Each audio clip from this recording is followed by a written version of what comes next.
Hello and welcome back, everyone. It is I, Ryan, also known as the Lovebat, and I'm here back for the next chapter in our playthrough of Pathfinder Kingmaker. This is actually just the start of Chapter 1, but the previous episode was mainly, setting things up for everything to come, the tutorial, looking over, all the interface options, character creation, and figuring out what kind of character I wanted to make. I decided on just doing a Paladin because I think that, along with their mechanical abilities being interesting, I like them also thematically quite a bit, especially when playing in tabletop. But yeah, I think it'll be fun. I'm playing an Aasimar Hospitaller Paladin in particular. I am playing abilities. Oh, there we go. Muse Touched Aasimar Heritage. So they're a very dexterity-focused paladin, and I'm hoping that they're going to be a lot of fun. It'll be difficult to take them down, hopefully, via spells. Hopefully they'll be able to be a good frontline tank at some point. Early on, heavier armors tend to win out. Later on, you can kind of branch out a little bit depending what kind of character that you have. And they're also very persuasive as well. They have a very good persuasion. Mobility will definitely look a lot better when we're using lighter armor and we're not encumbered. So we'll also be quite good at that, especially with the racial bonus and high dexterity. Athletics, we might put some points into that too later if we're mainly wearing light armor and we want to be the main person for that, since most other characters of higher strength tend to wear the heavier armors, which impose massive penalties on this. But we might consider that at some point. If our skill points, persuasion is going to be the main thing that gets pumped up. Perhaps I might have some points put into stealth or trickery at some point, just because my dexterity is quite good. But that depends. If we multi-class into another class, that will make some of those class skills for us. And I'm, kind of doing things by the seat of my pants here. I haven't really played a Paladin before, but we're going to see how it goes. For now, I'm using a longbow just because there's not much else I can do, and you don't have to follow Lindsay there right away. You can go in here and explore, and get rewarded for exploring around and finding new weapons or just extra loot. I highly recommend exploring areas as much as you can. Everything except for maybe random encounter areas, but your definition of random encounter might vary. So you can encounter many things while traveling in this game. And that's one of their one of the voiceover sounds. I turned the voiceover sounds up just because in the previous episode, during dialogue and conversations, the voices were audible, but you couldn't really hear them clearly. So I just decided to go ahead and put the voice volume up a little bit. I might turn the voice selection frequency down a bit if it becomes an issue.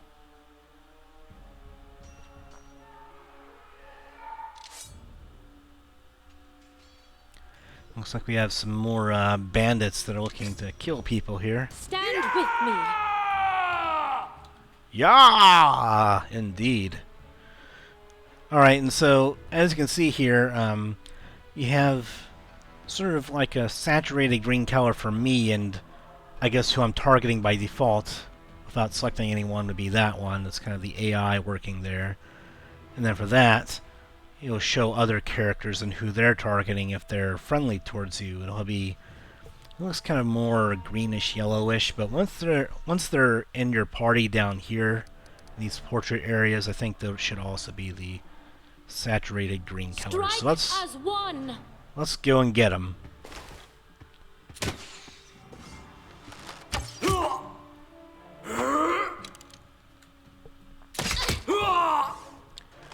Yeah, so you saw the attack of opportunity there. A bit longer and I'd have been... Whew, I don't even want to think about it. Can you imagine what a terrible loss this would have been? But it's all right now. I'm safe, sound, and unscathed, ready to lead you to victory. Yep, there's Tartuccio the Arrogant again, thinking he's all that, even though two bandits just basically held him at knife point or whatever it was. Lady Jamandi's holding the line in the banquet hall. You know, the one where she had us gathered before. We need to make our way to her. And along the way, we'll try to save some of these dummies who are supposed to accompany us to the stolen lands. Okay. Speaking of dummies, take this ring. Quiet now, so that little fool doesn't hear us. She might try to steal it herself. It's magical. It'll protect you. You'll need it while you work to defend me.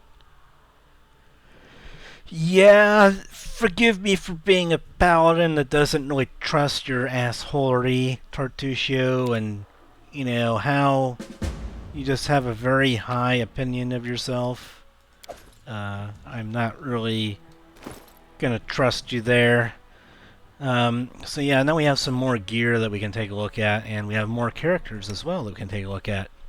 Here's Lindsay. As you could see from the previous episode in the dialogue, she is a bard. You can see right here what class someone is, and if you have a subclass, it'll just list your subclass.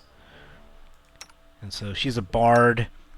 He's a sorcerer. They don't have any particular subclass selected, so there's just a general class, and then you have the more specialized subclasses that come with advantages and drawbacks generally, or features that are replaced by other features. So yeah, so Lindsay is pretty good here. She has some pretty good stats, and you know, bards are pretty decent. They can really help out people, your frontline warriors and your archers alike, to just hit people more often. And then Tartuccio, he's also quite strong, but like I said before, he's kind of arrogant, and you can tell by his alignment that he's kind of more selfish. He's caring only about himself and winning the position for himself. He doesn't really care about anyone else, as we can see. But he is quite strong because he has a very high charisma for his spellcasting. So, but one thing that's a good idea to do, and I mean, it might be considered metagamey by some people, but just take all the gear off of him, because he's a sorcerer. He doesn't need a light crossbow. He can just use cantrips anyway. He's not wearing any armor in the first place, not that he can wear any.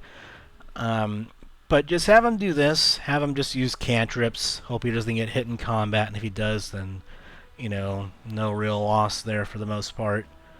Especially if you don't plan on keeping someone with you, you can just strip them with gear, or of all the useful gear, and save it for yourself for later, because they may not need it, and you do.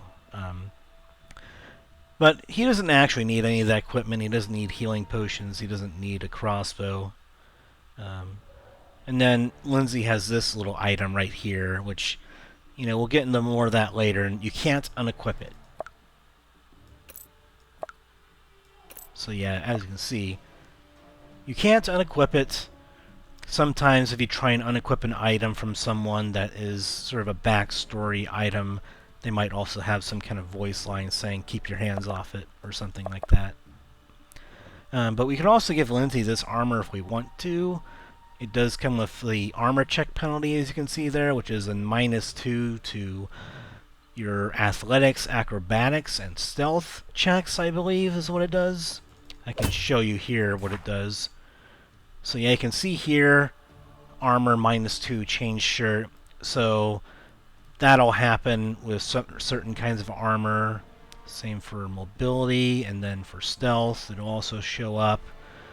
Doesn't affect anything else, so if you're not reliant on those skills, then you can obviously get away with it.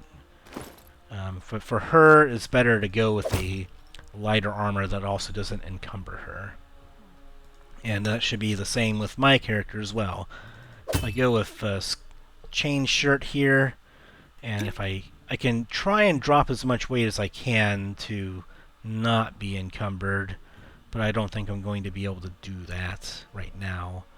So I'll just stick with this because I can, at the very least, it's not as heavy. But I don't know, since I'm encumbered, I don't think it'll make a difference right now, but if I can raise my strength or get better armor, then I can do that. And then I guess I can switch to a light crossbow so I don't have a damage penalty that I would have with the longbow. Alrighty then. Oh, and I can also go ahead and do this as well. You can put a melee weapon into this slot. So mid-combat, you can switch from a ranged weapon to a melee weapon.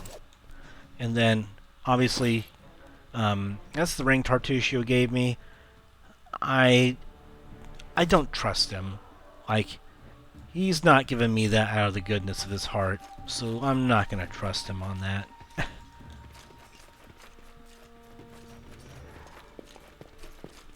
Plus, I mean, if it was Lindsay giving me a ring, I probably wouldn't mind. I wouldn't care. I'd just be like, oh, she just wants me to be the hero of her story, that's all. Like she was talking about in the previous episode in our dialogues. And so I like to use the tab key to try and highlight containers that you can open or search. It's very helpful. And I'll just go and save the game here. Because combat can be kind of, even early on in the tutorial section, it can be kind of snowbally, especially if you don't have any melee characters. You can also see down here that Inspect failed. Nature and certain kinds of Arcana skill, you can kind of... Can you make an epic pose? I need inspiration. Basically, the Inspect is something similar to trying to inspect a creature's stats to get a read on them. There's like an inspection tool down here somewhere. Here we go. So if you want to inspect a creature, you can try and figure out what some of its abilities are and how you can try and fight them, or if they have relevant resistances or certainly like a high AC or something like that. So you can figure out how to fight certain creatures. It's generally dependent on, I believe, nature and knowledge arcana most of the time. Maybe there might occasionally be lore religion, but I think it's usually lore nature or knowledge arcana depending on the creature. And so if you make a high enough DC on your check, then you can glean some information about their abilities. So that's very, very useful and part of a reason to invest into those non-combat skills. Okay, so we're gonna go for the assassin. Well, let's go for the melee guy first. So we can attack here, and then we can have Lindsay do Inspire Courage here. And I'm gonna just go ahead and put this all the way over here. We're not gonna use Touch of Fatigue. Most of these things, I imagine, she's not going to use. Fight defensively, she might use at some point.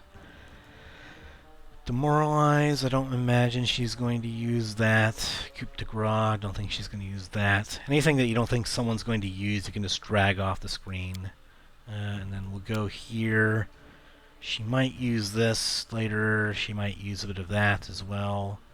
That's a resistance cantrip. Bonus to saving throws for a brief duration, so if you feel you're going to encounter a fight, you can cast that before combat. And then light is for like dark areas to where you can light things up a little bit. Alright, so Lindsay, we're going to have you go ahead and use your Inspired Courage to make sure that we can try and hit these guys before they kill us. And what are you doing? I don't know why you're going back there. This was not supposed to happen. Yeah, so he went down very fast there, because I'm trying to get into a better position here, and things aren't going so well without melee characters. So let's get him as soon as we can. There we go. You deserved it.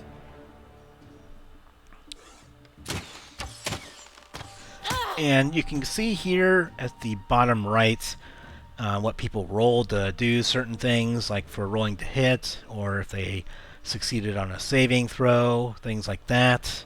So everything down there will show everything, including the experience that you gain when you defeat monsters or do something in dialogue like a quest. All this stuff will be down here in the log. Do not hold back. Because my character has a very high dexterity, I'm hitting at a pretty high rate. Out Inspired. of story. And then you want to and inspire courage. So that way you don't have to worry about running out more of that duration that we have there. So yeah, having allies come up after combat, it's something that is very, very convenient to have. In tabletop, you'd be able to go through things a bit more precisely. You'd be able to position your melee frontliners in between enemies to prevent them from just beelining towards you like that. And you'd be able to use like certain custom formations to keep your frontliners in the front, and then your squishier party members in the back, so that way they're better protected. We'll probably eventually transition my character into more of a traditional frontliner who's trying to tank, but for now we don't have the gear for it.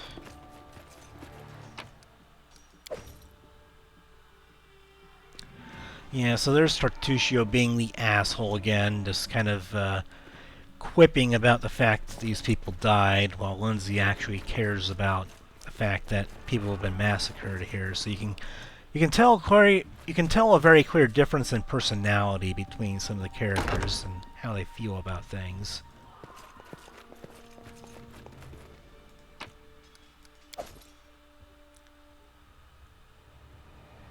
And that's one of that more,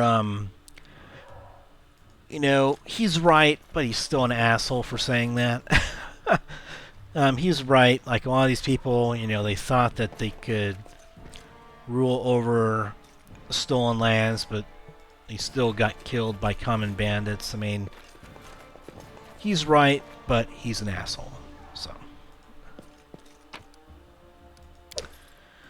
Okay, so you search around here, let's see what we can find in here.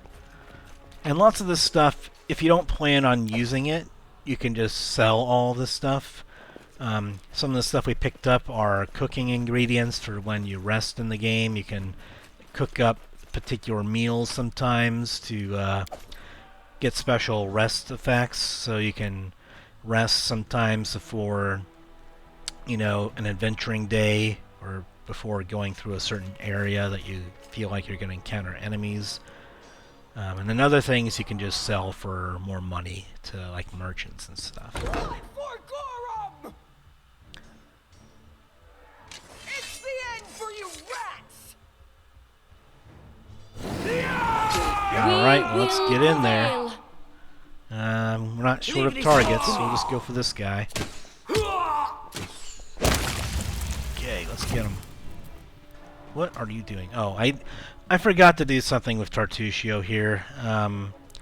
So the reason why he went in the melee last time is because I forgot to do this. If you want to have them automatically use a cantrip in combat, or any particular spell or ability, you go ahead and you right-click on the icon down here, and then it'll automatically have him fire it off in combat. So let's get you back here. Die already! There we go, and then it'll keep on repeating the cantrip, which is why he doesn't need a crossbow. Oh, it's you. Stay up from under my feet or I'll strike you down. Okay, well, she's, doesn't sound very happy, but then again, she's, talking to Tartusio, who she doesn't like and called a, purple toad last episode. Blood for Gorham! And Gorham, as you can see, yep, they favor strength, I believe, is kind of what Gorham is like as a deity. Strong warriors tend to worship Gorham, many barbarians. Barbarians? I think that's exactly how heroes should be. Yeah, I mentioned that last time, or last episode. What, stupid, sweaty, and always looking for something to gobble up or lop the head off of? Calistria, save me from such heroes. Calistria. Goddess of lust and revenge. Well then, I guess we know how Tartusio leans.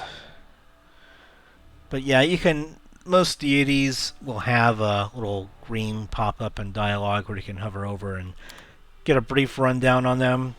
It's not a novel or anything, so it's not going to be too long to read. So yeah, we can't go this way. Sadly, you don't even have You don't even get a chance to roll a check for it, but that's okay. It's just a tutorial section.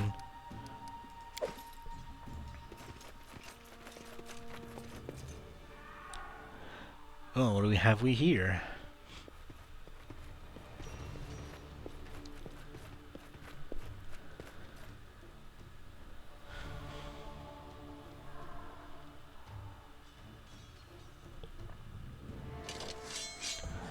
Okay, so that's a big dude. And he killed one of his own guys in an attempt to just kill the guards. So yeah, he doesn't give two shits, apparently. Not that I should be worried about that. I should be worried about the fact that he looks super strong.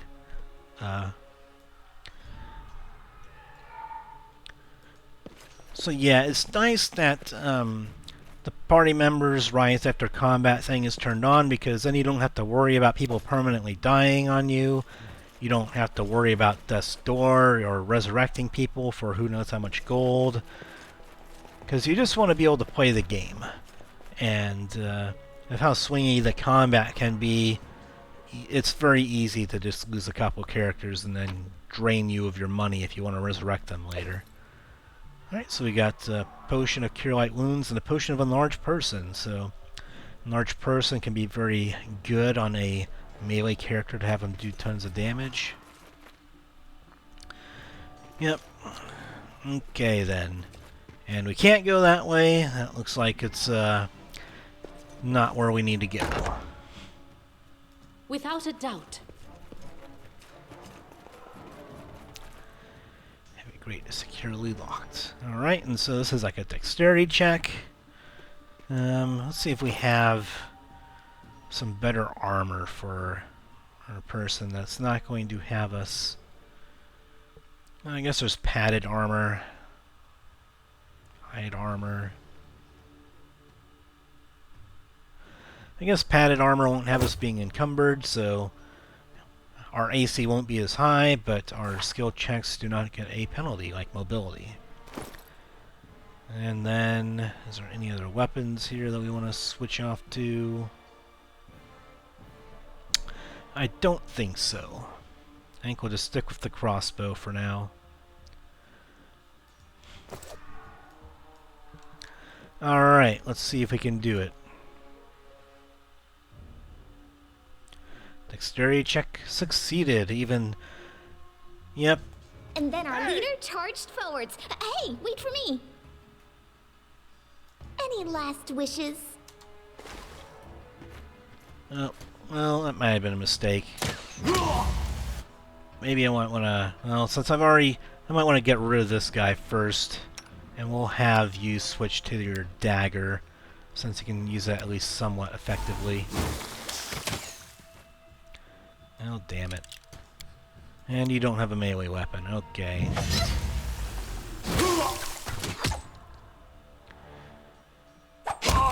There we go. Now you're gonna switch back to your crossbow here and kill this guy. We shall overcome.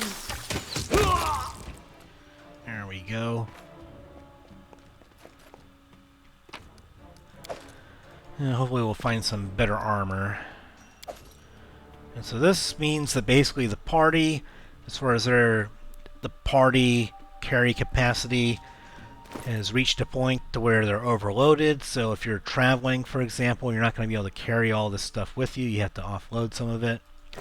The more characters in the party you have, that means the more carrying capacity you're going to have overall for your party load and carrying loot and gear. Alright, now let's get in here. So yeah, as you can see, trickery is for opening locks and stuff. Thankfully we didn't have to worry about the DC for that check.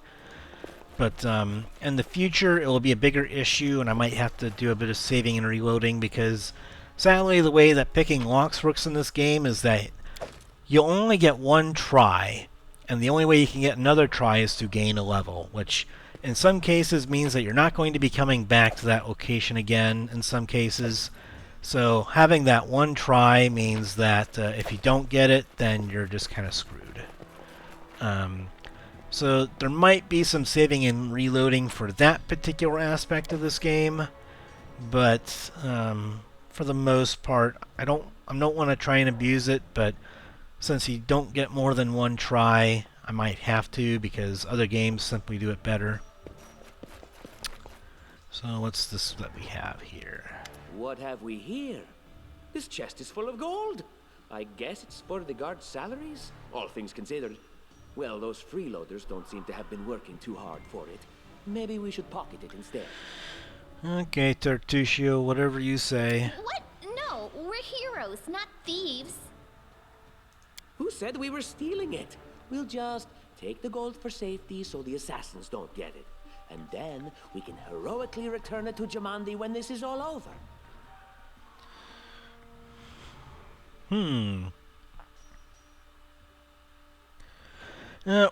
Stealing from a sword lord in her own mansion? She'd have our heads, you idiot! How would she know it was us and not the assassins? Unless someone planned on telling her. Yep, and he looks towards Lindsay like she's gonna tattletale, but don't think it matters. Don't drag me into this. You do what you want, but I'm not taking a single coin. Okay, so we're in the little moral quandary here. Do we take it to make sure the assassins don't get it? Or do we just leave it there because we're honorable folk that wouldn't take money that's not ours? Well, I'm going to just play to my character here and just be like, well, could take the money just to make sure that no one else gets it. Justify my actions as trying to just give the money back to him. You know what? I'm gonna go with that. That's very lawful, keeping it out of the hands of the bad guys. It's better than just leaving it there.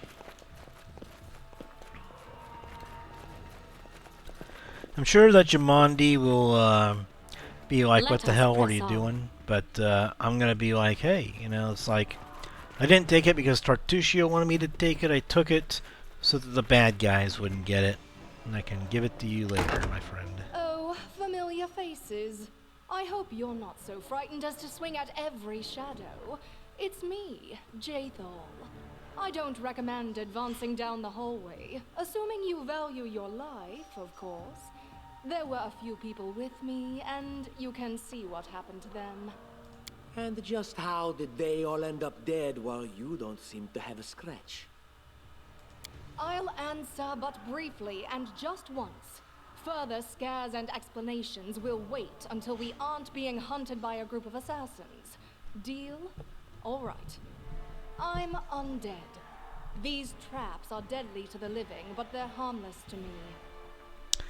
Interesting. So yeah, it's probably some kind of negative energy type damage, while positive energy type stuff for healing would damage undead, essentially. That's the way that it works with like clerics and different things like that. What do you mean undead? Really? Like zombies or skeletons or... As I said, further explanations will wait until later. All you need to know right now is that we're on the same side, and we have to fight off a small army of hired assassins. Let's get to it. So yeah, so basically our party is composed of people that, we've got 2 people that are more on the good aligned spectrum, and Alyrra and Lindsay, and then we got Jathal and Tartuccio over here that they just care about themselves. I mean, we'll work together because we want to get out of here and deal with assassins, but not really too keen on being with Jathal and Tartuccio in the long run here. And again, they aren't going to need this stuff. We're just going to take it off of them here. I'm sure they won't mind, and plus we have a paladin that can actually use this scroll. So we're going to go ahead and give Divine Favor over to my paladin since they can cast that. And then I guess we'll leave them in their armor for now. We might change that out later. And then I guess we'll just let them keep their scythe. And later on we'll just kind of strip mine them of their gear so that way we can have I'm sure that the evil Jaethal won't mind us having it for things that are more important. And then Constitution, I think the reason why she doesn't have a Constitution score is because she's undead, and normally you can't play an undead character, at least with your player character, but since she is undead, maybe that's why she doesn't have Constitution. I don't know if it says anything here about it.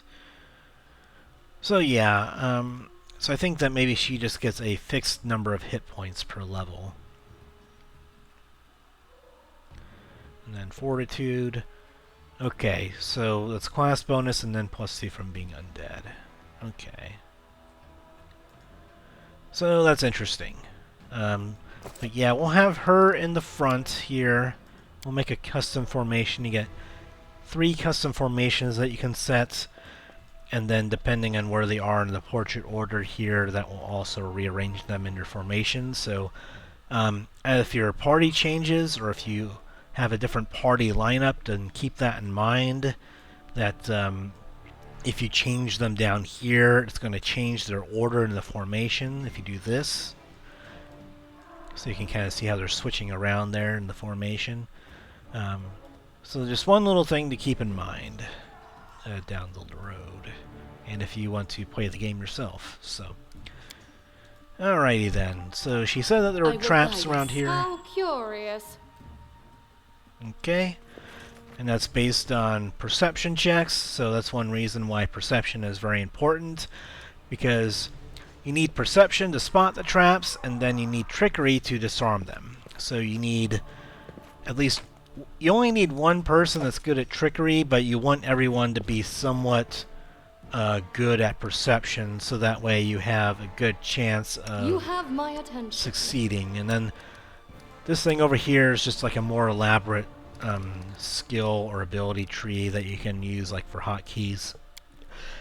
I don't tend to use the hotkeys quite so much, but that's just me. Hotkeys that I use tend to be for just the UI type stuff and not really the abilities. Let's see, demoralize, don't need that. Don't care about that. Don't think, I might leave that here. We'll put charge up into the front here, since you might use that a little bit. And then they get a few cantrips here. So put the stuff that I plan on using a lot over there. The things I don't use much I put more over on the right, or not at all. So an Inquisitor is a bit different from a Paladin. They tend to have more magical type abilities, similar to a Cleric, while a Paladin is just more martial-minded than the Inquisitors, but they're still a bit similar. I wrote it like I saw it. Now we're going to go ahead and save the game. Now, the main reason I do this is just because lots of RPGs I do this. Because if things go poorly and the party dies or different things like that, then you're going to have to reload your game anyway. So it's a lot better to save and not need it than to not save and then later need it. Alright. And another thing with traps is that if you fail to disarm traps, if you roll low enough on your trickery check, you can accidentally set them off, which in some cases can just kind of really do a number on you. So that's another reason for saving before dealing with traps, because if people die, or if your party gets really debilitated, and it can be pretty nasty for some traps, and if it kills your entire party, then of course you're going to have to reload your game. So, interesting. So exotic proficiency group, that means that it's a very uncommon weapon to have proficiency in, essentially. So that means that a lot of times you need to take a feat for it, or you have to have a certain subclass, maybe a certain kind of deity choice, to gain proficiency in some kinds of weapons.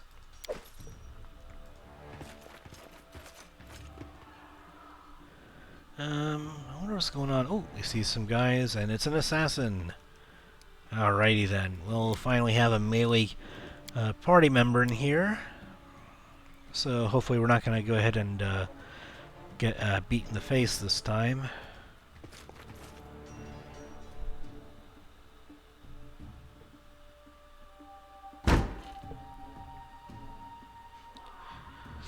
So apparently there's a catch somewhere of something. Defeat is not an option. Maybe weapons, maybe gold, or something else. But whatever it is, we don't want the assassins to get it. So let's kill them fast, hopefully.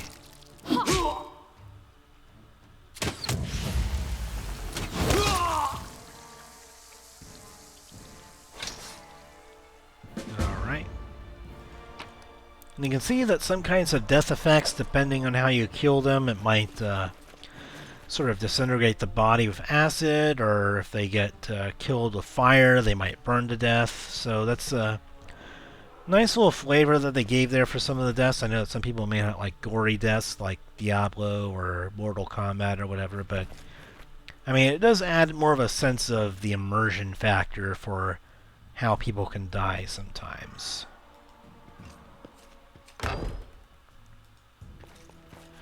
Alright, so in here... I stand ready. So it looks like in here we have things that we can do with those. And then I think in here is like another part of it. So they're looking for a catch of some kind.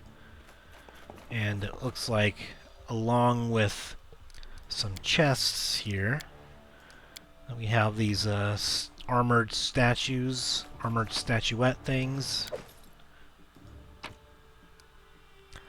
So we're getting money and loot there, and then I believe this is the first puzzle of the game. Occasionally you might come across a puzzle. They're not exactly common, but I guess this just wants to give you like an early game example of it. And so I forget which direction all the swords need to be facing, if it's up or down. I think all of them need to be facing up. And so I like to have a character in one room and then one character in the other room, so they don't have to run around. So you can try and figure out the combination here. I'm sure that there's some people that play the game more than I do that memorize the combination. Alright, so all those... I will see this through.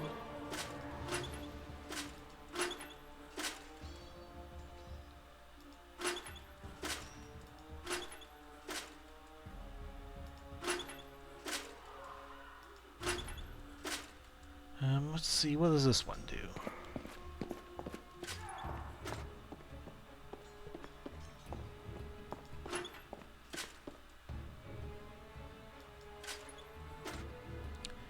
Adventures call to them.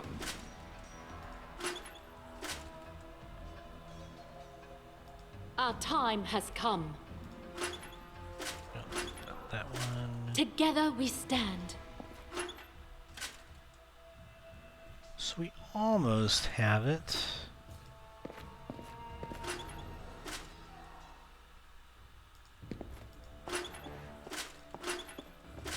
Let us not hesitate. I think I might turn the selection sounds down a little bit, or at least decrease the frequency. We don't need to have them saying that for everything. So we'll keep the voice volume up a little bit for the conversations, but we'll just turn the voice frequency down for the selections there.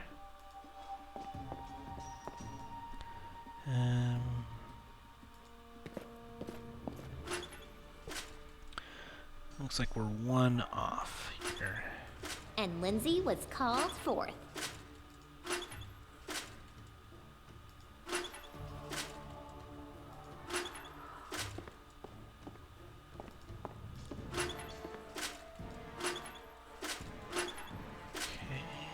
What troubles you?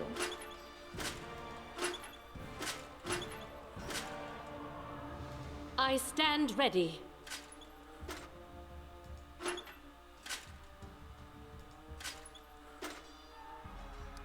Just letting the ink dry. I will not falter. I will see this through. Yeah, I'm just being a bit quiet here, I guess, to try and figure out the puzzle, and maybe let everyone who's watching maybe figure out the puzzle themselves before I do.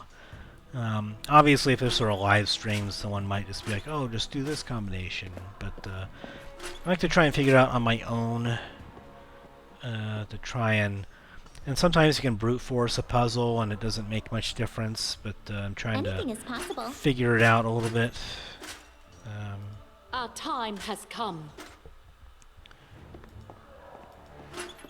Seems like for the most part I'm usually just one off from having all of them.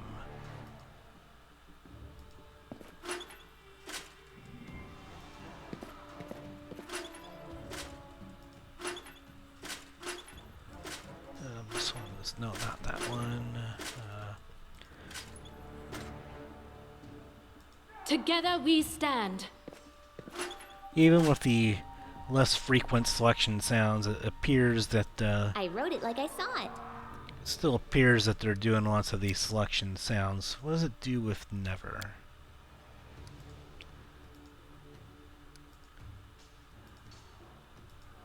Alright, so if I put on never, then they kind of be quiet when you select them, but I'll just do it with occasionally, because I don't want them to not have them at all.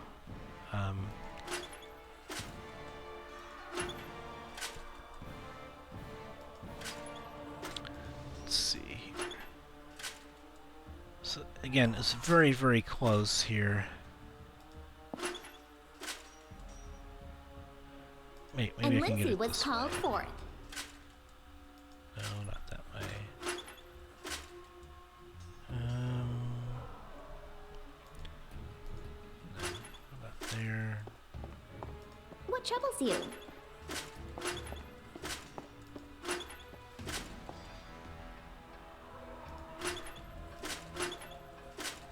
I stand ready.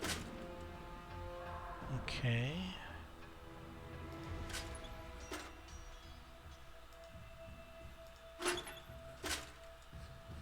Let us not hesitate. Adventures call to them. I will not falter.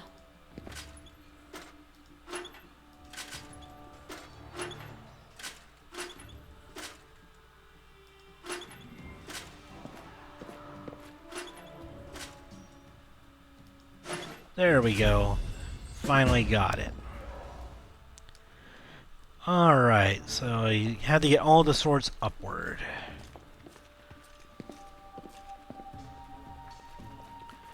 Alright, Lindsay's bringing up the rear here. So you solve the puzzle and you get rewarded with loot and a hidden catch of various different things. This is money. Lots of the other things are usually loot that you can sell.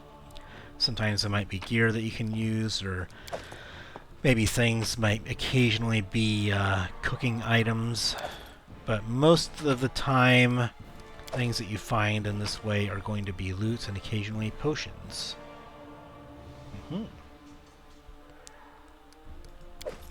Very nice. So anything that cures a status condition, if you don't have like a dedicated healer or a cleric in the group that can cast restorative magic to deal with that, then potions can be helpful as an alternative for healing or curing status conditions. If you go with a very spell-light party, it certainly can be helpful. We have a paladin, so we don't have to... we'll have some capability for that, and we'll save the game after dealing with the puzzle. I'm only using one save game slot, mainly just because I found out that the more save games that you have in your save game folder, then sometimes the game can get kind of overloaded as far as like memory usage and stuff like that.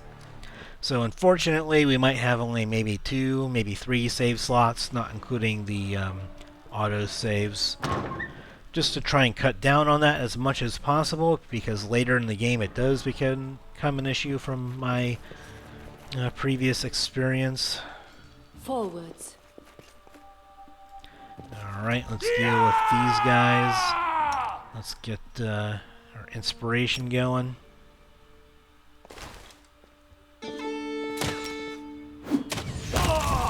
And as you can tell, there's a nice little riff of music every time that you use that as well, which is a very nice touch. Let's go get him. Everything is so much fun with a little fire. What a night, huh? I thought I was all alone. It's good you're here. A bit boring, chasing fool assassins without anyone watching the show. Yep, so it looks like she's a bit on the outgoing and eccentric side from her personality, as we saw also a bit from the last episode. It's not fun at all. Many people have died for nothing. Yep, I mean, you're right, Lindsay. I definitely agree with you. And here's another lore type check that you can pass in conversation. So, more than just persuasion, sometimes there'll be lore or arcana type checks or religion checks, etc., that can happen in conversation options that you can get. Sometimes it's more for flavor, but sometimes they can affect the conversations. So if you want to focus on non-combat stats, that's certainly viable too if you like conversations more, and maybe you just want to play on an easier difficulty setting for some people. Personally, I still recommend... Of course. I'm from Kadira. But tales of hot deserts and shady oases can wait until the fighting's finished. But if you'd like to share a dinner and pleasant conversation, just say the word. I like making new friends. Yeah, I guess as I was saying before I made the decision to click on that, basically I still recommend that you play in normal difficulty type stuff to get a feel for the combat better and how the rules tend to work for this game and maybe for Pathfinder in general. If you find that you don't like it, then, you know, everyone's free to play with whatever difficulty that they like. But I recommend trying it on normal, at least on your first playthrough. But alright, so I don't think we've met.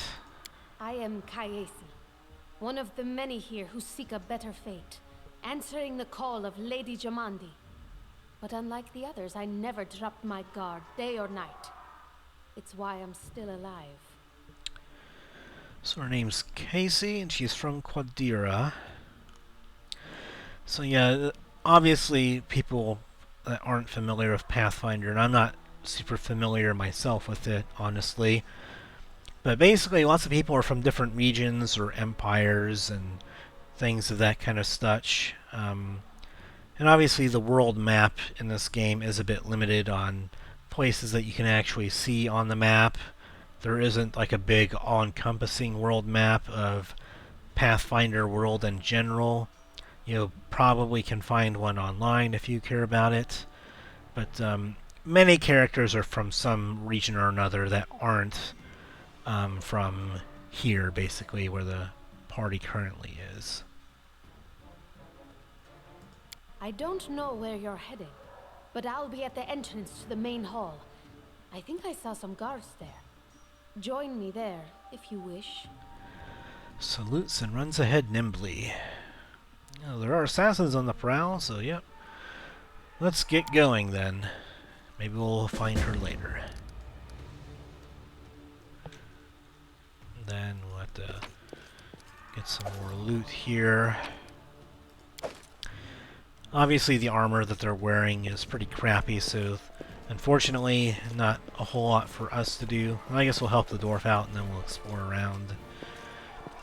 And again, just let me go ahead and just check my hotkeys here real quick to controls. There are plenty of hotkeys, especially for combat related stuff and abilities, but I just wanted to quick save and quick load. Okay. So quick save is F5, quick load is F6.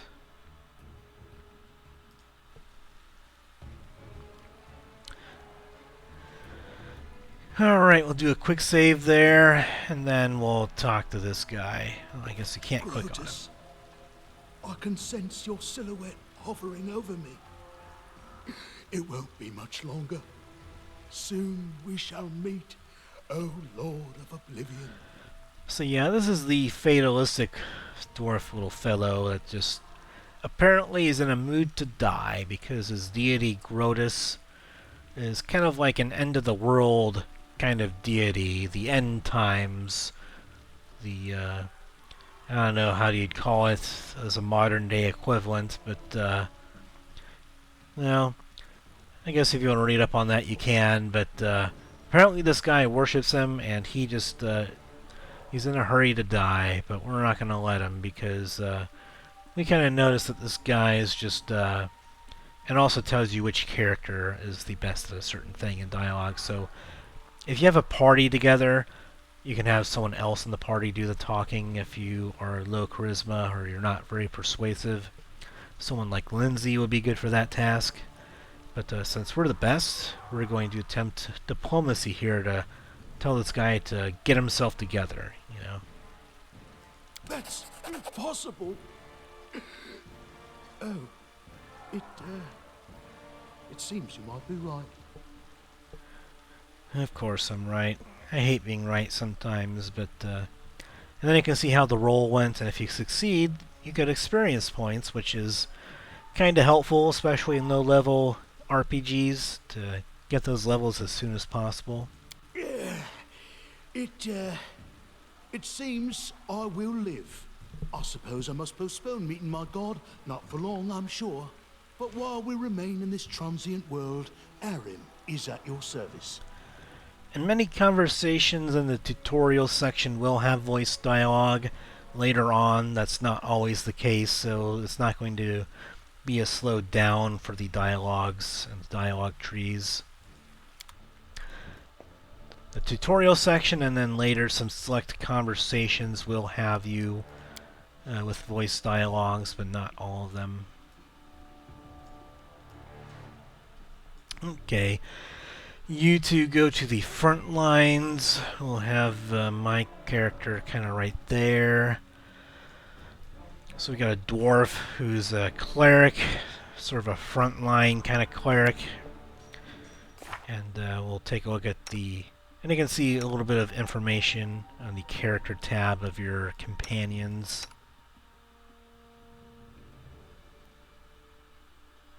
Yep, so I guess even without looking at this guy's character sheets, I already kind of felt that this guy was arrogant, and even this description right here for his backstory says the same thing.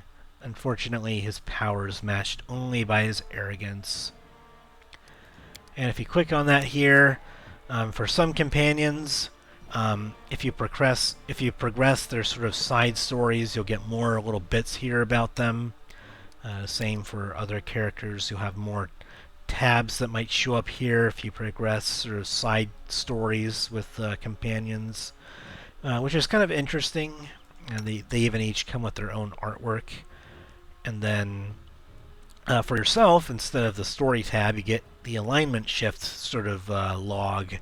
So certain conversation options will allow you to shift your alignment a bit. So you could start off as one alignment and shift to another one.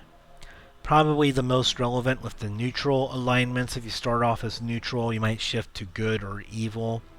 Most of the time, if you start off as good or evil, it takes a long time to shift over to a different alignment. So usually if you start good or evil, you stay like that the majority of the game, if not the entire game, no matter what you do, unless you make a really big effort to not be a lawful good paladin or something like that. But yeah, that'll be something interesting to track as the game goes on. Let's see, you don't need two weapons, one will be fine, and then we will take all these things off of you. We'll leave him with his gear for now. Again, we might just take the gear for ourselves a bit later as we need it. And obviously he's a cleric with his own kind of domain. Different worship deities have different domains, and then different domains have different spells or different abilities and features that you can use. Look here. Looks like we succeeded on a perception check for a little hidden switch here.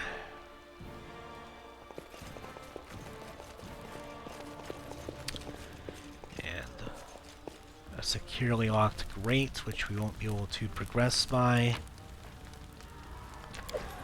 Oh, we got another weapon. Masterwork. Masterwork weapons tend to basically... I'll just right click here. It basically gives you an extra bonus to your attack rolls, not to your damage rolls, but it's basically like halfway towards a +1 weapon. It's not magical, but it does make it a bit easier to hit your enemies, and it obviously sells for much more gold than your standard weapon. So if you keep anything around as loot, keep the masterwork stuff first, then after that, if you have enough room, then you can keep around the more mundane gear. Later on, you should probably toss out much of the mundane stuff and just keep the masterwork quality items, or the stuff you can sell for a good amount of money. And then we'll go ahead and save before this dialogue here. Because, you know, I'm not really a coward. I just like to make sure that before every conversation in RPGs, I almost always do that.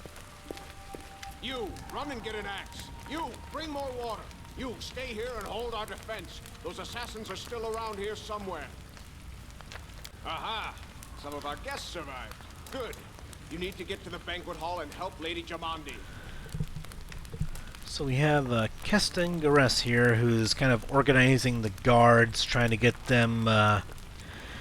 trying to get the situation going back into our favor to protect Jamandi Aldori that we saw last episode, who organized this entire thing.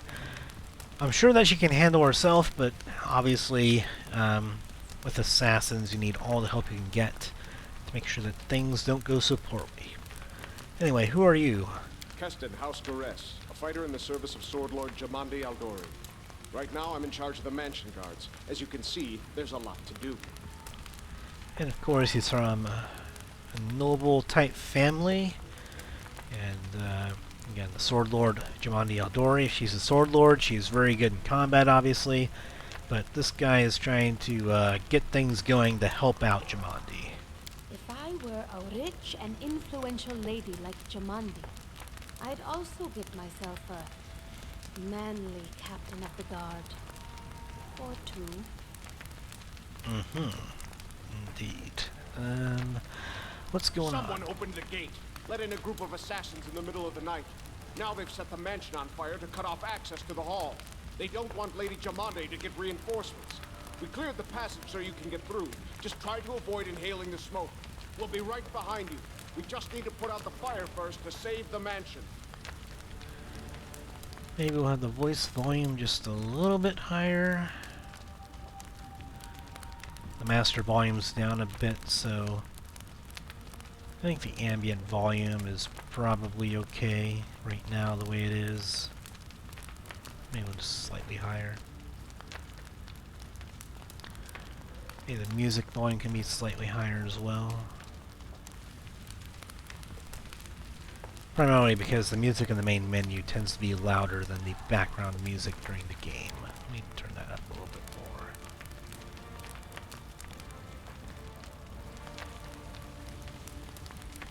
So they're trying to put out the fire, and you can kind of see it over here. Considering Lady Jamandi's fate, I'm not surprised that a whole pack of assassins were unleashed on her, including a giant. But what's at stake? What could anyone hope to gain? No, we'll manage. I've got my best people here, those who still live. Your place is by Lady Aldori's side. Alright, so we can offer to help putting out the fire, but apparently they're kind of trying to get it under control themselves, so that way we can go and help out Jamandi. It doesn't seem right. What if some of the guards are wounded? We need to help them. Yeah, that's actually true too. Where's the hall that we need to go to? You'll have to run through the fire. We've almost put it out at the entrance, so your main concern should be to not inhale any smoke. Hold your breath and take the first right, then head straight down the hallway. Alright, well, let's get the show on the road then. I shall go immediately. Fire doesn't frighten me, thanks to hell's blood running in my veins. I'll go ahead and wait for you on the other side. Catch up! May Abadar keep you safe. Alright, so we know kind of what God, usually if someone says something like this, it's kind of usually the deity that maybe they're keen on worshipping or showing favor to. I don't know if anyone out there actually worships more than one god, or if they only worship at one, or if they worship none at all. Yeah, you can kind of notice in dialogues if someone favors a certain kind of deity. So we're going to go into some fire here. I have no idea what that thing right there is. I don't know, maybe those are some kinds of lights of some kind.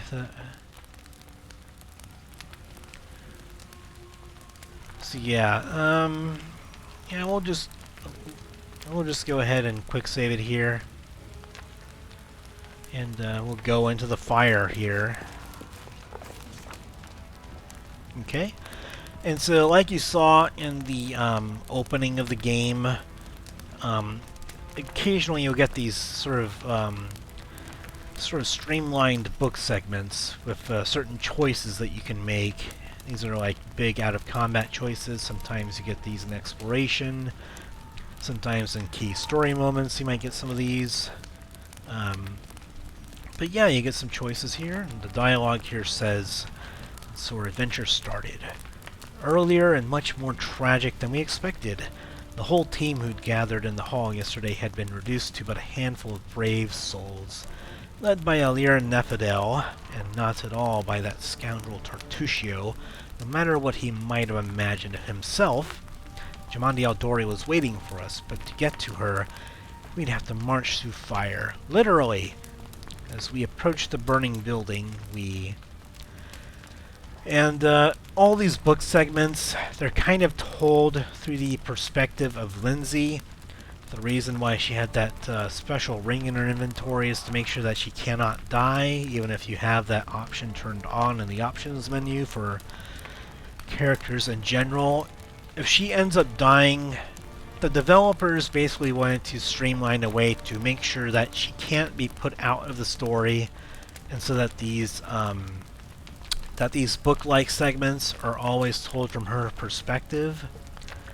I don't know how I feel about that, because if you don't want Lizzie in your party, then, I mean, it's kind of a, you know, I understand why they did it, but I wish that there was more freedom there and that it wouldn't be Lindsay saying it through everything.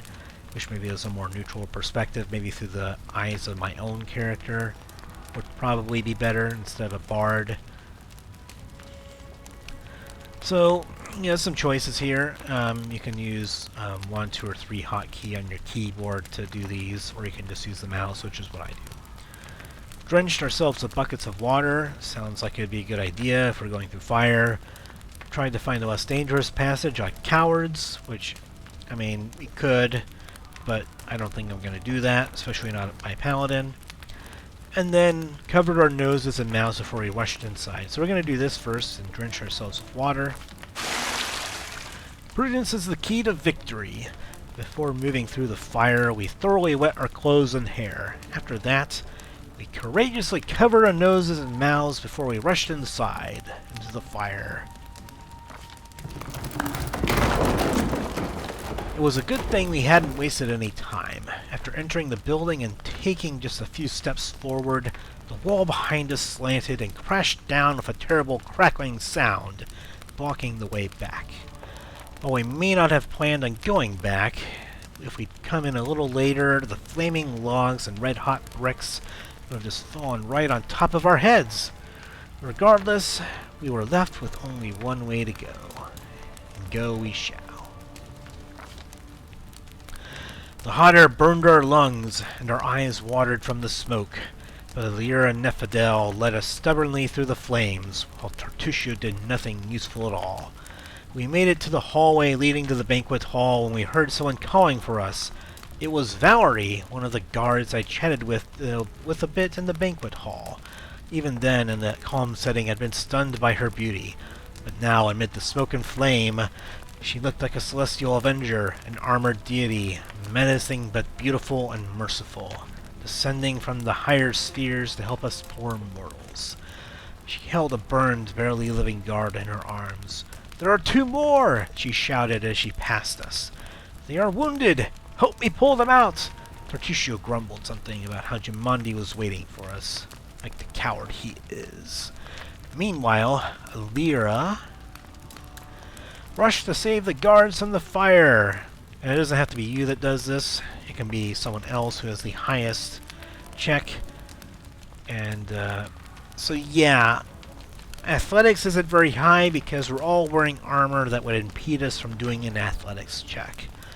So the reason why I left the armor on, despite knowing that this encounter was coming, was to kind of illustrate that having someone in lighter armor without an armor check penalty who's good at those physical skills can be advantageous when you're encountering a situation which you may not plan for, but you need someone that can do certain skill checks effectively in situations like this. So, while there's still a decent chance that she'll succeed, it's certainly affected by wearing heavier armor. But we're going to try and save them. And we succeeded, thankfully. With a natural 20 as well. How fitting. Saving the 4 pillows didn't take long. Together we lifted them up and carried them away from the fire. Only then did Valerie pause to catch her breath and wipe the sweat from her face. "Thank you. That was truly noble of you," she said. "And now let us rush to Lady Aldori's aid." Ensuring the guards we'd rescued were relatively safe, we made our way to the hall, where the battle was already in full swing. Once more into the breach, dear friends. Alright, we have another party member with us. We have Valerie down here, which is a pretty cool character. Definitely meant to be your main frontliner, as you can see from both her armored appearance and what you could see before. From her portrait in the book section there, her portrait was definitely had her looking like a warrior. So now we have another frontliner. So now we thoroughly will have some people in the front to go ahead and take the heat off of the back lines, and Valerie will be able to rush into battle. So we'll have her hopefully taking the initial aggression of our enemies if she's in the front part of our formation. And you can see that she's fatigued, so she's not at full fighting strength. I think this happens no matter what you do. She's fatigued helping people in the fire, which kind of makes sense thematically. But yeah, as we can see here, she is a tower shield specialist, which is like a very tanky kind of fighter subclass. Probably one of the tankiest characters in the game that you can get. Her strength and dexterity is affected by being fatigued, so obviously if your characters need to rest, that'll be pretty debilitating for you, and it's pretty clear what the conditions do in this game. In a game like Baldur's Gate, being fatigued, it's not really clear what kind of effects that they have, or at least it doesn't say what it does. But in this game it gives you a clear reading on what the conditions do. So it tells you right there. And she's geared up pretty well. I don't think she'll need this potion. And plus it gets her down to medium encumbrance, which is what we want for her.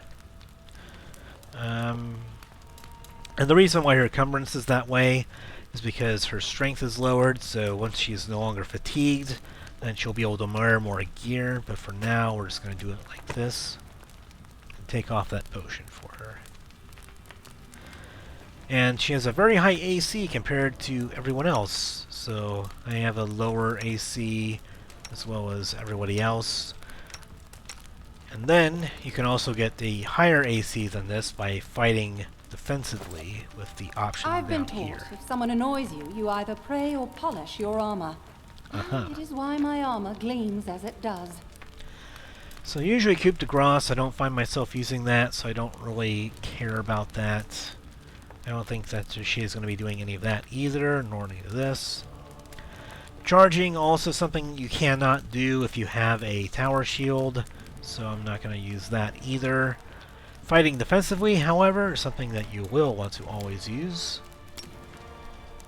with Valerie, because you want her to basically be the tank. That is her role. Fighting defensively will impose penalties to your attack rolls, but it makes you far more tankier, and I guess as I said in the previous episode, if you can't AC tank, then you're not really a tank, sadly. And we'll take the gold there. So if you're not able to AC tank, then you're not really able to tank, so you want as much AC as possible in this game. The barbarian routes of gaining lots of extra hit points or things like that do not tend to be as effective in this game, sadly.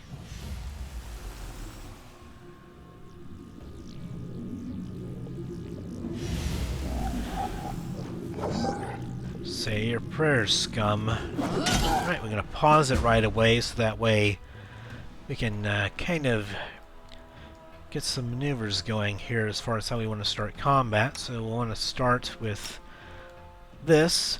Normally you might be able to get off some spells like resistance, or maybe a little bit of cleric cantrips like guidance to give yourself a bonus to your first attack roll in combat. Good for archer characters to buff them up with some guidance. And then we'll have him fighting defensively as well, because he's a sword and shield person. So we'll do this, and do a little bit of this, and a little bit of that. Since he's not using a tower shield, he can potentially charge. Don't know if I'll exactly do that. Trade Affliction. Maybe I'll have him do that at some point. Not going to use that. And then Guidance will be something that I will occasionally use. Probably more so than charging, so we'll put that over there. And then I like to rearrange my abilities a bit with the things that I tend to use most often on the left. And then he has Guidance. I don't need him to cast Resistance because I can have Lindsay do it. And then Light, I guess maybe we might have him do some of that.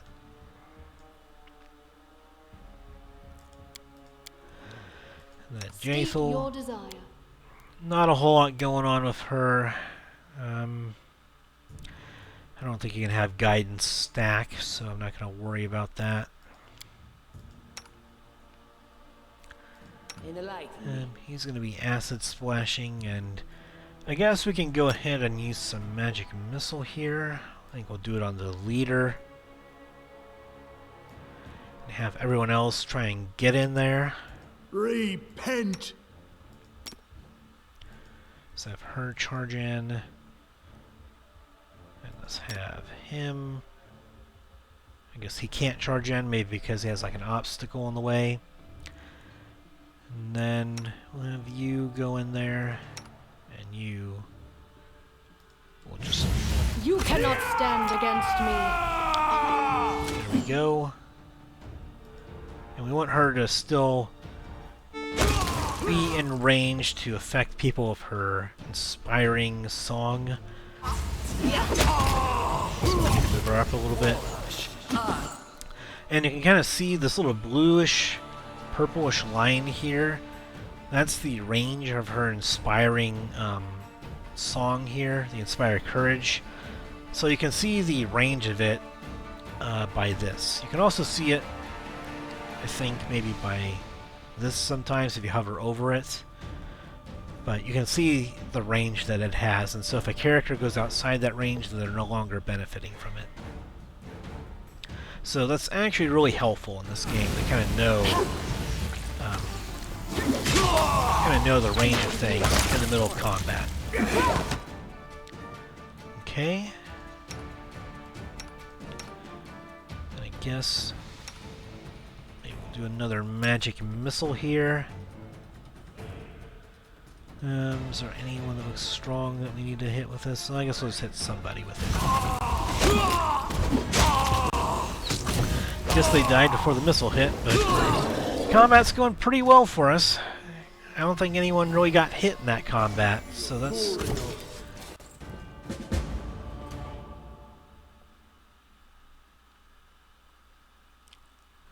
Alright, so you can kind of see how everything went in that combat. Obviously, there were some characters that were hitting for far more than we were in that combat. But this is more of a thematic combat that you're not supposed to lose. Oh, Valerie got in there for some damage. Very nice. And then if you end up failing a saving throw of some kind, it'll usually tell you in there. Granted, there's a lot going on, so it's kind of hard to catch all of that in the combat log. And then we have some loot to pick up here. Okay, looks like we got some gear in there. Some gear in there.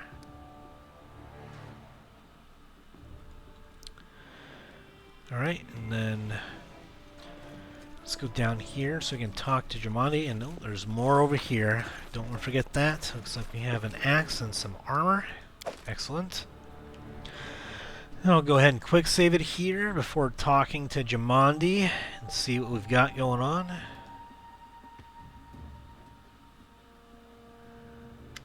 Thank you for your valor and bravery. The enemy was strong, but you were stronger, and that means I made the right choice.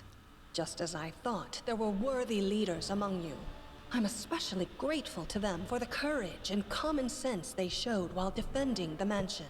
But this attack means we have even less time than I thought. Someone already knows of our plans and is acting against us. You'll begin your expedition immediately. Yeah, it's like I kind of question the part about Tartusio being a good leader. He doesn't exactly seem like a good leader, but if Jamandi thinks otherwise, then, you know, I'll roll with it. Think that Valerie sounded more like a leader than Tartusio did, even. Lady Aldori, please, I know who arranged this attack. The vile king of Pitax, Iroveti. What's more, I know who among us works for him. Hey, you! Show everyone the ring you're wearing. You think I wouldn't recognize Iroveti's seal? That's why she wasn't killed. The bandits recognized her as one of their own by this signet ring. So this is very interesting.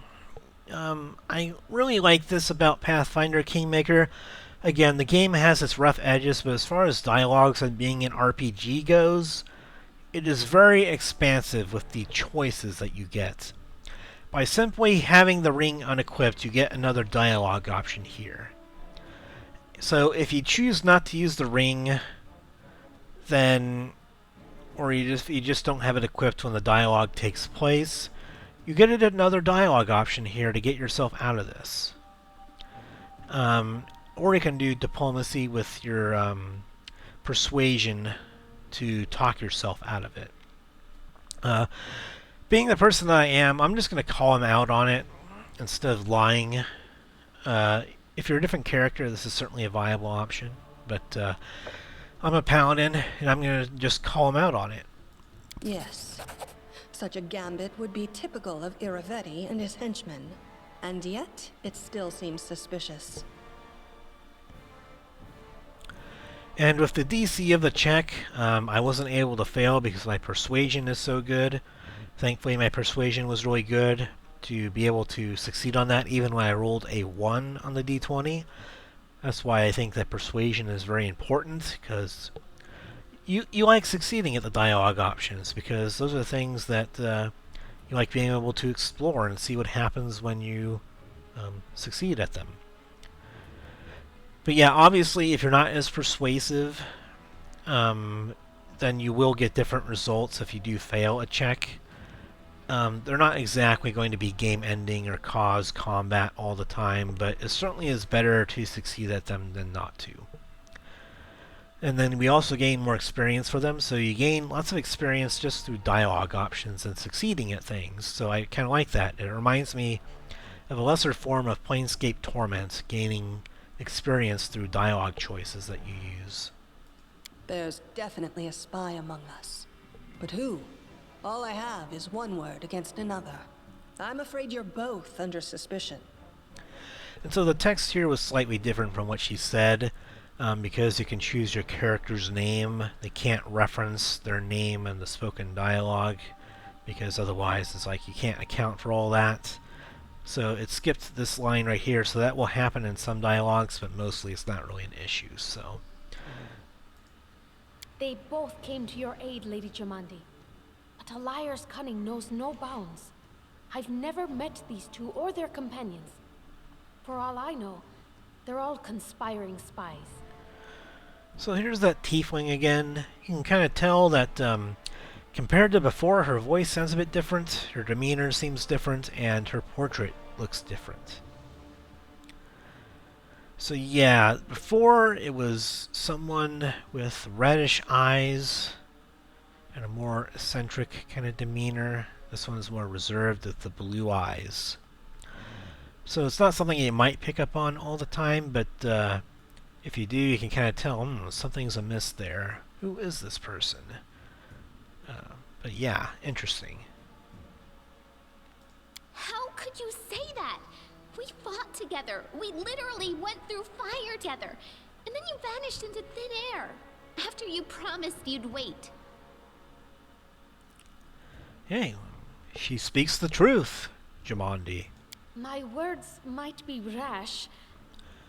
So yeah, you can kind of tell from the hints of the dialogue here that maybe she simply wasn't there for all the stuff that we did, while the red-eyed tiefling was, and maybe she just missed all the action that what we were all doing together. So, hint, hint. I bet my life despises anyone but this woman. I saw how she dealt with those creeps with my own eyes. A true warrior. I'd go with her through hell and high water. This purple crook, on the other hand. He's got the eyes of a spy. And the mug of a spy! Very astute observation.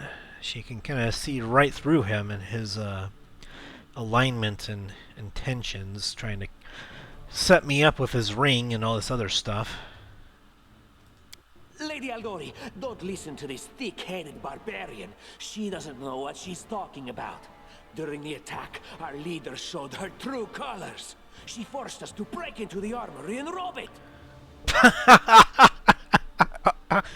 Oh, this guy has a flair for the dramatic, even more so than Lindsay. And not just that. Upon finding the guards' salaries in the armory, she immediately pocketed it all. Oh yeah, as if you didn't want the money for yourself. So yeah, knowing that it might come to this, she's going to talk her way out of it and just being like, we just wanted to keep it away from the bandits. We didn't want them to get a hold of it. This is your money. Any thief caught red-handed would say the same. And so we failed with another natural one. Another natural one. Okay, well, it happens. It happens sometimes. Obviously, you can save and reload to go back and see what they would have said if you succeeded on the action. So, but for now, we'll go through here. We can obviously quick load to go back and see what would have happened on a success, for example. That was a sound decision. Sometimes one must act at one's own risk and peril until crossing the boundaries of what is allowed. Showing initiative is no crime. Hey, Valerie is, good opinion. I mean, obviously, people might disagree, but... Well, of course, theft is not to be condoned. However, when the fire burns around you, and you are but one step away from death, is it not insane to worry about laws and rules? What about that trick she pulled right before we came in here? I don't know what trick that you're talking about, to be honest. She knew very well you were fighting the enemy, but instead of rushing to help you, she dallied as long as she could, dropping everything to save people from the fire, even though the guards were handling things just fine. She was obviously hoping to show up too late and find you already dead. Yeah, well, you're an asshole, so how about that? I mean, people were dying, and there were guards that needed help. I wasn't gonna, you know, have more bloodshed on my hands when I could have stopped it. So. Really, Tartuccio? You're seriously trying to blame someone for saving people from a fire? Yeah, really. That's kind of what I was thinking. May Shellen spare me from ever having to make such a choice, but she behaved decently, as a true leader. Dialogues like that will have them saying the relevant gender that you picked at character creation, so she or he, based on what character that you created, so it's a nice little touch for the dialogues. A true leader is someone who has their priorities straight, not someone who would put a valuable ally's life in danger for the sake of some servant. Yeah, last I heard, a guard is not a servant, lady. They were guards protecting this mansion just like anybody else. Enough squabbling. I'm still not sure which of you I can trust. However, the risk of entrusting the whole affair to a spy is too great. Here's what we'll do. 2 teams will head out. That way, I'll know at least one group can be counted on to serve my interests in the stolen lands. So apparently one will be run by Tartuccio and the other will be run by myself. Okay, well, I mean, I don't exactly have stiff competition there, since I already know what Tartuccio is like. I'm not likely to outdo a paladin at this. Lady Aldori, most of those who are to set off for the stolen lands have been killed. Those who yet live will require help. Please allow me to join the expedition. I'm sad to lose such a talented warrior. But you're right, Valerie. They have greater need of you right now. Go, and may Abadar keep you. Which of the 2 teams would you prefer to accompany?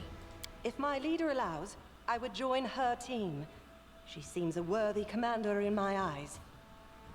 Commanders, military leaders, all these laws and rules are but dust and vanity. I suppose I will accompany Tartuccio. Poor choice, but you're free to make it.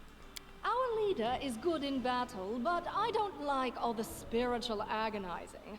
I prefer those who can act without wasting time helping every little pipsqueak. Those like Tartuccio.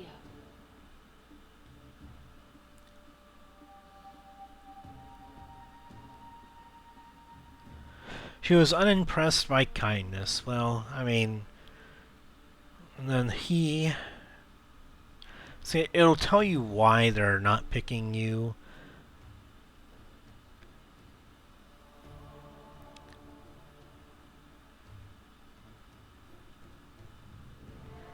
Yeah, it won't say why Valerie picked you, but it'll just say that she seems to find you worthy.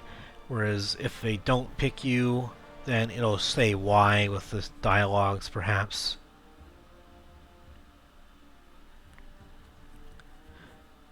Yeah, so basically based on your conversation here at the end and perhaps some of the book choices that you make with the fire could influence who wants to join you and who doesn't. Ugh, Tartuccio's going to take the credit for himself and be done with it. Shellen, spare me from such allies.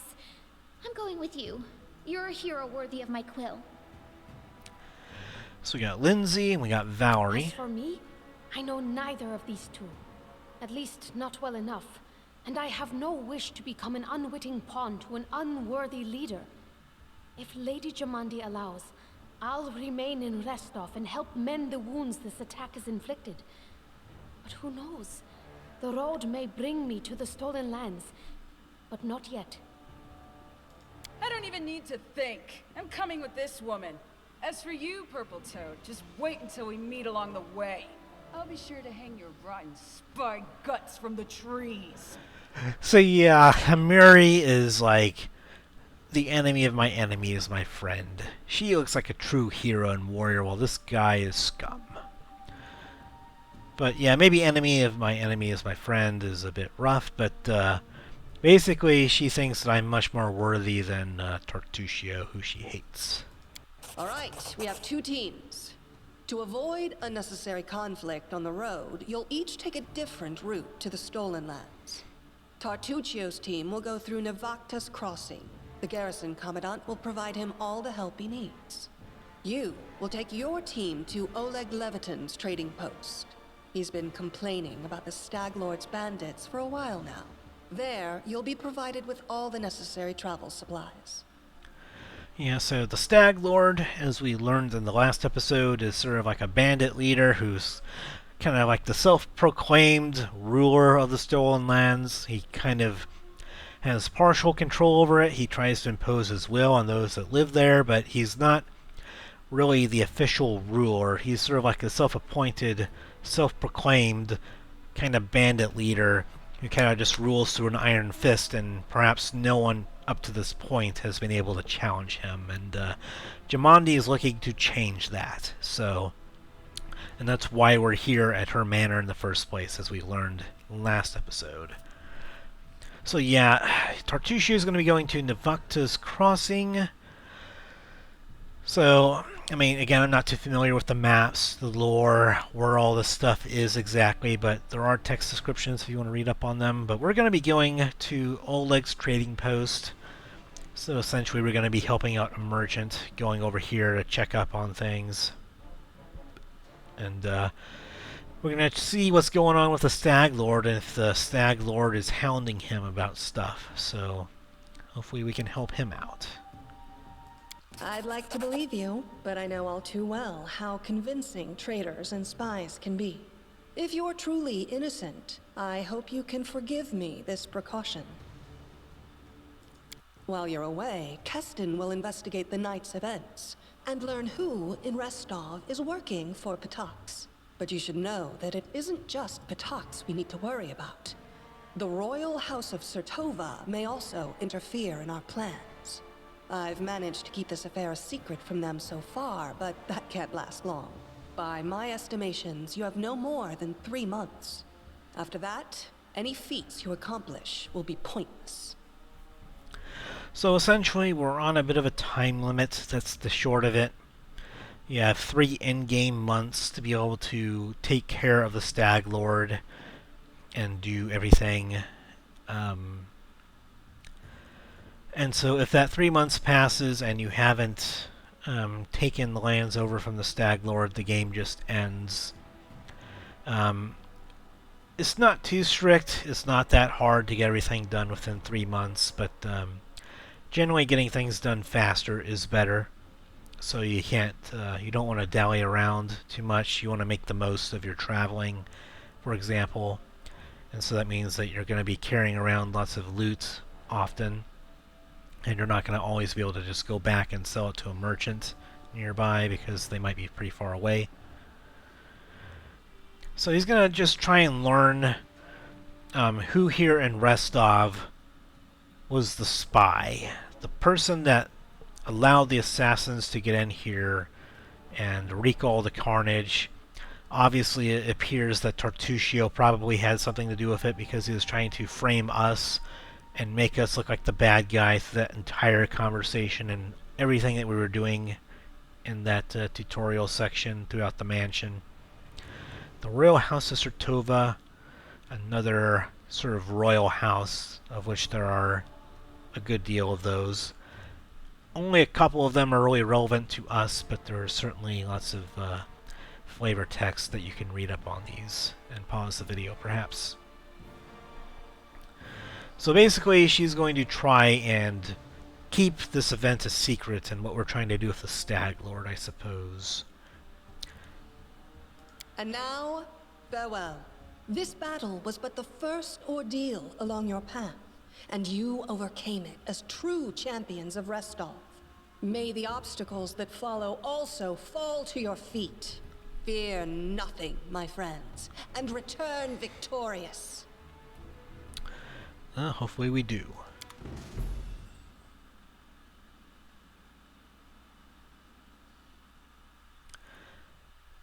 And in the loading screens here, you can occasionally see some of the things of your companions and get their portrait. Armored, looking like a true knight, true warrior.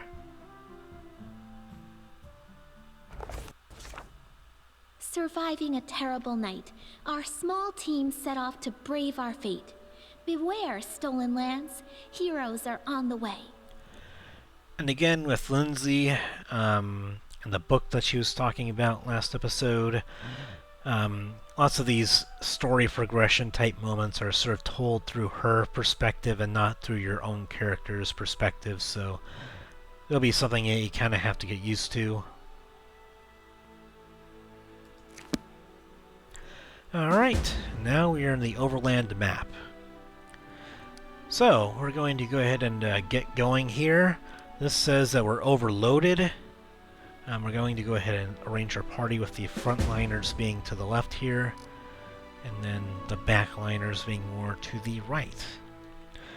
But yeah, since we're encumbered, if we encounter something on the road here, we're going to have to offload some of this stuff, weight-wise.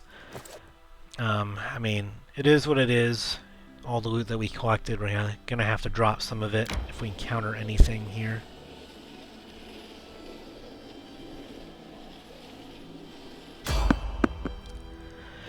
Alright, well, there's someone on the road.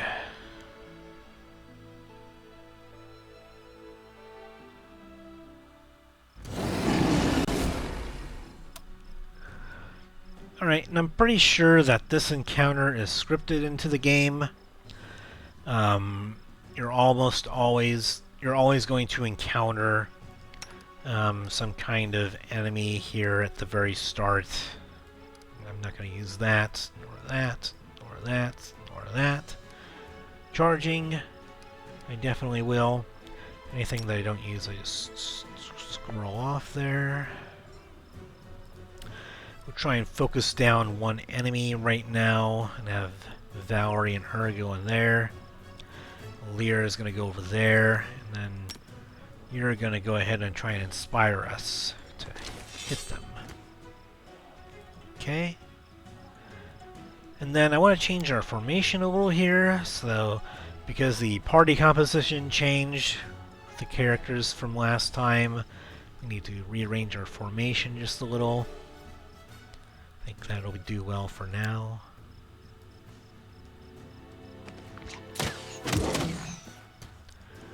I want to have you, if you're inspired performance. Serves you right.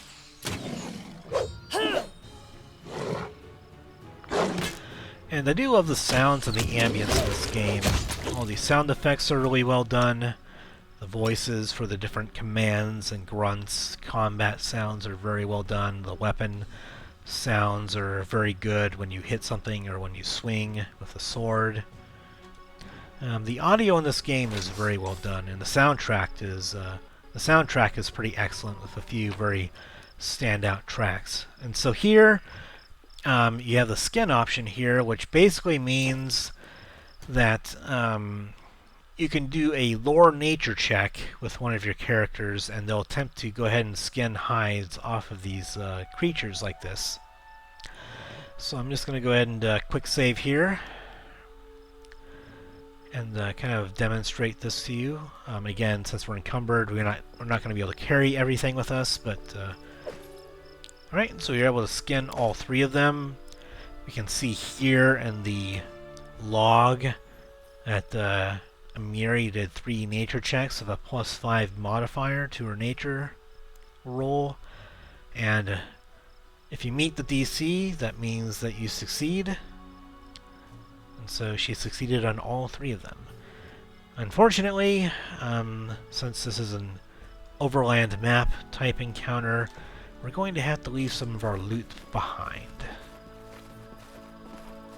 So once you go to the overland map, it'll go ahead and give you a prompt here that says that the weight that you're carrying is too great, so you're going to have to offload some stuff. And the way you do that is just drop.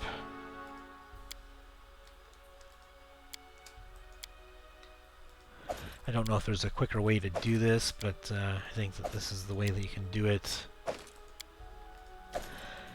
Again, I don't know if there's a hotkey for it, but this is the way that we're doing it. Most of the time, you don't have to worry too much about this. This is mainly just a problem with the opening sequence that you have to deal with. So basically, it's a matter of weight to gold ratio. Let's see, so studded leather, yep, that's going to do better for us. And we are still not encumbered, which is great. Anyone else want to switch out armor? I guess we can give you breastplate over hide armor. They're fatigued after they rage, since they're a barbarian. After your rage ends for whatever reason, then you'll go into fatigued for about 1 minute duration. So that will wear off momentarily. And then we'll give her a composite longbow if we need to have her pluck away, because again, you need to be an AC tank to tank, so if enemies target her in melee, she'll go down fairly quickly. So we'll give her that. She has heavy armor on already. But we'll give her a few potions now that she can carry that without being heavily encumbered. She's okay. She has some scrolls. We got, as you could see earlier, we got a signed scroll of Raised Dead. This is mainly if you're playing by the more traditional rules of characters that can permanently die. This is like a get out of jail free scroll. That's like a free resurrection, essentially. But as time goes along, you're going to have to spend a lot of money on resurrection if you play by those rules, which is why I don't, because it's just a big pain in the butt. And then we also have bracers of armor, which are kind of like simulates mage armor a little bit for those that don't want to wear armor and still gain some kind of bonus to their AC. Useful for high dexterity characters that don't have a high strength, so that way you aren't encumbered by wearing lots of gear outside of armor. So yeah, we're still encumbered here by about 178 pounds. So we're going to have to offload some more things here. That's got a pretty decent weight ratio for gold. So we're going to have to drop padded armor. We'll drop that. Hide armor. We'll drop these, since it's not very much gold for 25 weight. About 100 pounds still, so we have to. What's that worth? 45 for 7, so we'll have to drop the tower shield.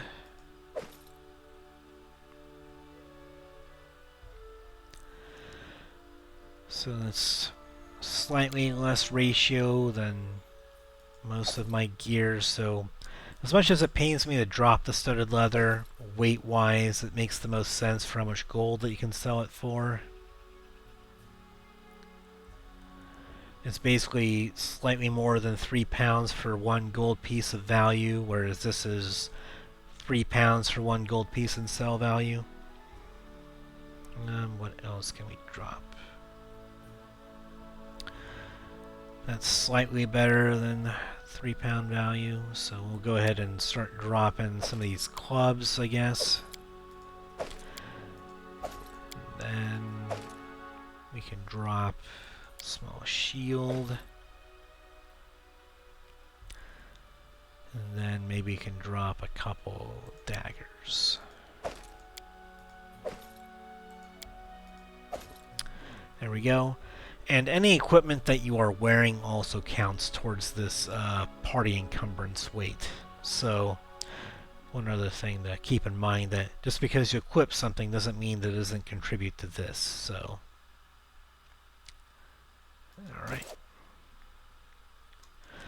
And basically it's just trying to offload things that weigh a bunch.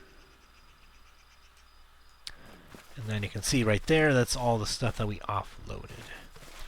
Now if we wait for Amiri to not be fatigued, then her strength will go up and we can carry a bit more, so I have to wait that out since she automatically raged at the start of combat. That shouldn't happen from now on.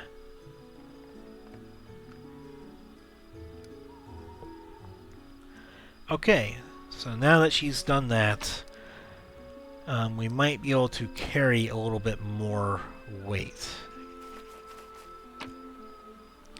So we can go here. So now we can carry about 60 more pounds. So we'll go ahead and